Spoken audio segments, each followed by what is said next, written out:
ಚೆನ್ನಾಗಿ ಹೆಸರು ಗೊತ್ತಿರೋದು ಮಾತಾಡ್ತಿದ್ದಾರೆ ಪ್ರತಿಪಕ್ಷ ಮಾತಾಡ್ತಿದ್ದಾರೆ ನೀವೆಲ್ಲ ಮಾತಾಡ್ತಿದ್ದೇನೆ. ಅಧ್ಯಕ್ಷರೇ, ಸಂಗಪ್ಪ ಅಂತ ಹೇಳಿ ಮಂಗಪ್ಪನವರು ಒಂದು ಅಡ್ವರ್ಟೈಸ್ಮೆಂಟ್ ಆಯ್ತು. ಓಕೆ, ಪ್ರತಿಪಕ್ಷ ನಾಯಕರು ಹೇಳಿಬೇಡಿ. ಸನ್ಮಾನ್ಯ ಸಭಾಧ್ಯಕ್ಷರೇ ಒಂದೇ ನಿಮಿಷ. ಸನ್ಮಾನ್ಯ ಸಭಾಧ್ಯಕ್ಷರೇ ಒಂದೇ ಮಿನಿಟ್. ಯಾವ ಕಾನೂನನ್ನ ಉಲ್ಲಂಘನೆ ಮಾಡಿದೀನಿ ಹೇಳ್ಬಿಟ್ರೆ ಉತ್ತರ ಕೊಡ. ಪ್ರಿಯಾಂಕ, ಸನ್ಮಾನ್ಯ ಅಧ್ಯಕ್ಷರೇ, ಆಗಲೇ ಮೊದಲನೇ ಅವಧಿಯಲ್ಲಿ ಮಾತಾಡುವಾಗ ಮಾನ್ಯ ಗ್ರಾಮೀಣಾಭಿವೃದ್ಧಿ ಸಚಿವರು ನಾನು ನಾಳೆನೂ ಕೊಡ್ತೇನೆ ನಾಡಿನೂ ಕೊಡ್ತೇನೆ ಅಂತ ಅತ್ಯಂತ ದರ್ಪದಿಂದ ಬಂದು ಮಾತನಾಡಿದರು.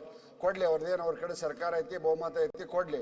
ಆದ್ರೆ 2.5 ವರ್ಷದೊಳಗೆ ಇಲಾಖೆಯ ಪ್ರಗತಿಯ ಬಗ್ಗೆ ಒಂದು ಅಡ್ವರ್ಟೈಸ್ ಕೊಡನ್ರಿ. ಇಲಾಖೆಯ ಪ್ರಗತಿಯ ಬಗ್ಗೆ ಒಂದು ಅಡ್ವರ್ಟೈಸ್ ಕೊಡನ್ರಿ. ಅಧ್ಯಕ್ಷರೇ, ಪ್ರತಿಪಕ್ಷ ಮಾತಾಡ್ತಾರೆ ನೋಡಿ. ಇಲ್ಲಿ ಇವತ್ತು ಬಹಳಷ್ಟು ಜನ ಬಹಳಷ್ಟು ಸಬ್ಜೆಕ್ಟ್ ಇದೆ ಮಾತಾಡ್ಲಿಕ್ಕೆ ಇದರಲ್ಲಿ. ಇದು